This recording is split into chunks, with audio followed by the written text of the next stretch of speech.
The last thing you're going to be doing for this deliverable is modeling the existing buildings on O Hill. So that's going to look like a 3D model of, for example, O Hill itself and a couple of the new dorms, for example, Shannon. You don't have to do all of them, but you are required to do at least O Hill and 3 other dorms.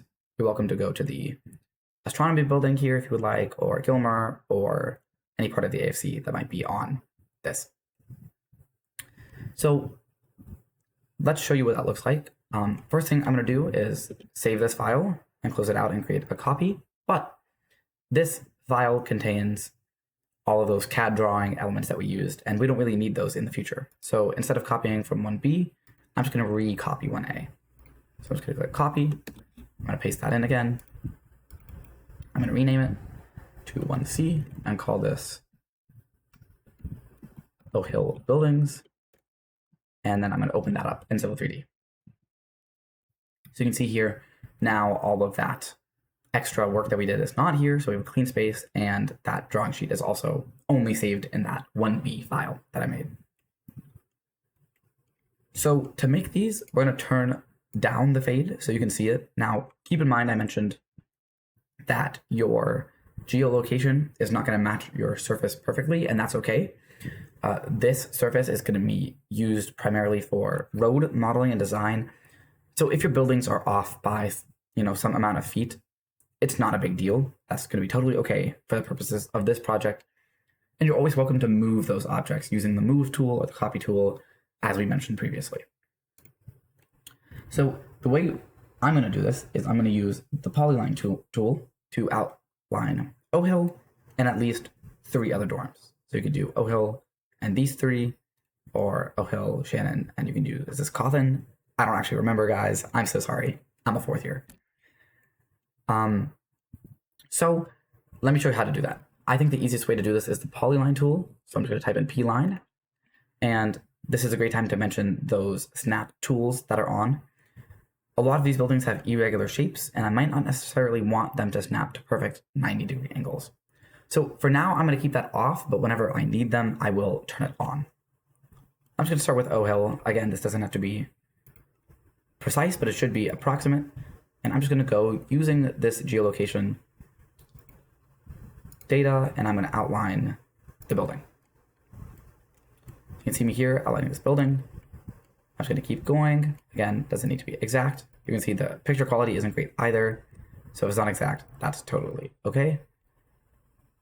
And once I finish outlining the building, I'm going to use the close command to make sure this is one closed object.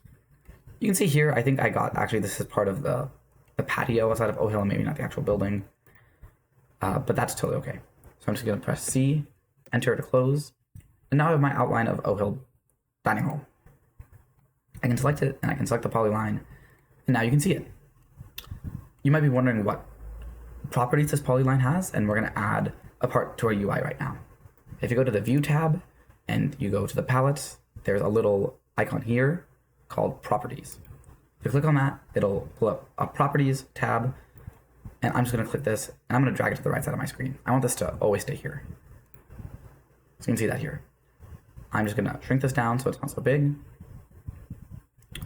And you can see now, if I hit escape, no selection is there, but if I select any item, it's populated with all of that item's properties.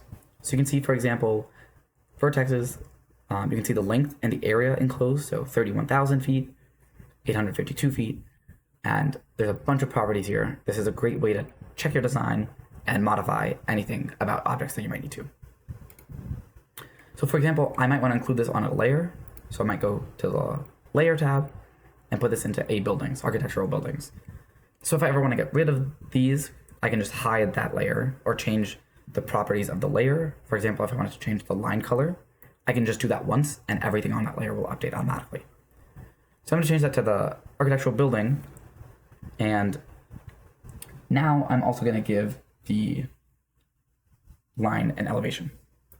So I'm going to hover over the ground here, and you can see if I do nothing, it'll show you the surface elevation, 579.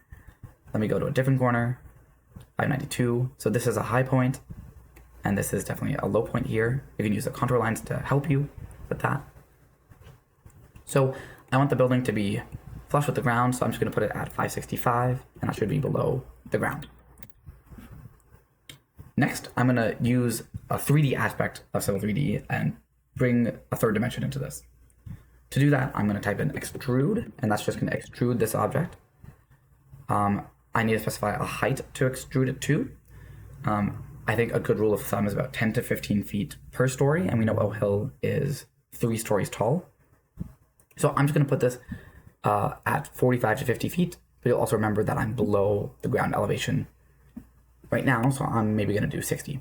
So I'm just going to click 60 here, and you can't see anything in this view, but if I now click on this object, it's now a 3D solid, which tells you that it's 3D. So I can click on that.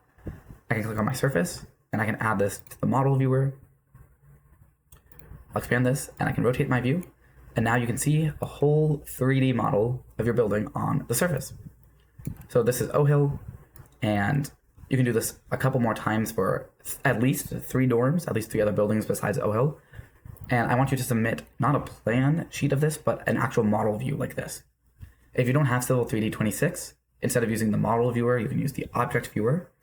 But this is just our way of seeing that you understand the 3D capabilities that the software has to offer. Easiest way of doing that is just changing the view to whatever you would like and using the Save Image button and saving that image wherever you would like. All right, that's all for this project. If you want an example of what this looks like, there should be one in the project overview slides that I went over. There should be an image of what all the buildings look like if you did all of them. And again, just make something similar to that. You are submitting one image of the surface and the buildings, and you're submitting at least one, if not more, plan sheets of you using the drawing tools. That's all for deliverable 1. I know this can be a lot to take in, especially when getting used to a complex program like this, but rest assured that as we go along, your familiarity with the software will get better, and there are a bunch of resources available to you, including Piazza, office hours, these videos, and all of the FAQ documents we make for you.